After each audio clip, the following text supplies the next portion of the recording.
Henry Box Brown. His story is one of the most amazing tales of bravery and clever thinking. Born into slavery in 1815 or 1816 on the Hermitage Plantation in Louisa County, Virginia, Henry's life was full of hardships and faith. From a young age, Henry's mother taught him strong Christian values. He had at least 2 siblings, a brother and a sister. At 15, Henry was sent to work in a tobacco factory in Richmond, a key moment that would shape his future. In his autobiography, Narrative of the Life of Henry Box Brown, written by himself, he described his owner as unusually kind, but noted that this kindness never extended to correcting the slaves' respectful and superstitious views of him. Henry's owner, while seemingly nice, still supported the cruel system of slavery, showing how deeply rooted and complex it was. Henry married a fellow slave named Nancy. They had 3 children, all born into slavery. Despite paying Nancy's master to keep his family together, they were sold to a different owner while Nancy was pregnant. This betrayal fueled Henry's determination to escape. Imagine the heartache and anger that must have burned within him, pushing him to create a plan that defied all odds.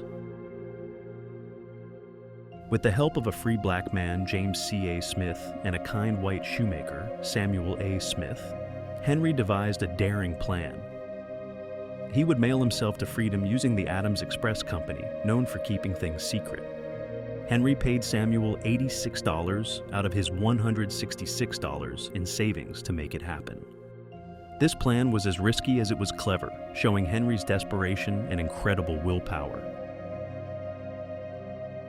On March 29, 1849, to avoid suspicion, Henry burned his hand with sulfuric acid to get out of work. He climbed into a wooden box, 3 feet long, 2.67 feet wide, and 2 feet deep, labeled dry goods. Inside, he had a small amount of water, a few biscuits, and a single air hole. The box was nailed and strapped shut. The cramped, dark, and suffocating conditions inside that box were a small price to pay for the chance at freedom. The journey took 27 hours, involving wagons, railroads, steamboats, and ferries. Despite being mishandled and turned upside down several times, Henry remained undetected. His strength and silent endurance were nothing short of heroic. On March 30th, 1849, the box arrived at its destination.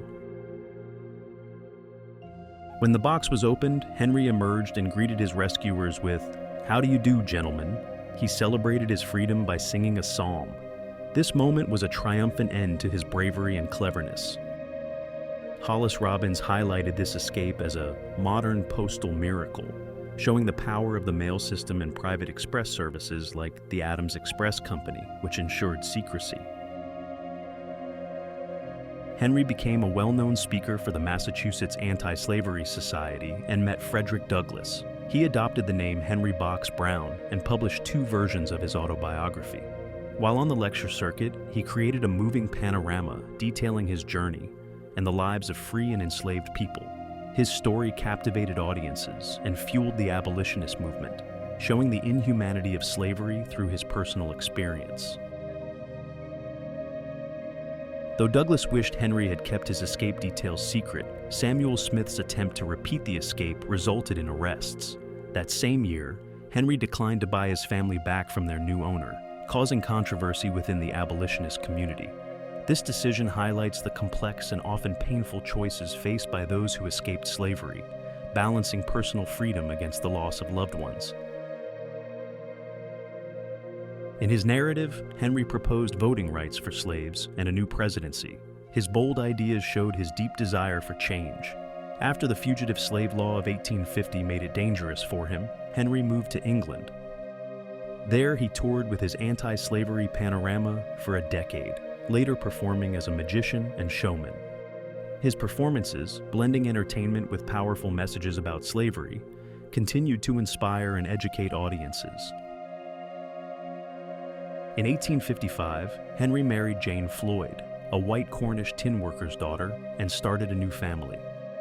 They returned to the U.S. in 1875 with a group magic act, and Henry continued performing in the Toronto area until his death on June 15, 1897. Henry's life in freedom was marked by continual reinvention and resilience, always using his platform to fight for justice and equality. Henry settled in Toronto and performed for over a decade. His last known U.S. performance was in Brantford, Ontario, on February 26, 1889. In 2022, scholar Martha Cutter found possible performances by Henry in England in 1896, including one at the Varteg School. If true, these would be his last known performances before his death in 1897. Henry Box Brown's legacy is one of courage, ingenuity, and unwavering commitment to freedom and justice. His story is a powerful reminder of the human capacity for resilience and the enduring fight for dignity and equality. By sharing his story, we honor his memory and continue to draw inspiration from his extraordinary life. Thank you for watching. If you enjoyed this video, please like, share, and subscribe for more incredible stories from history.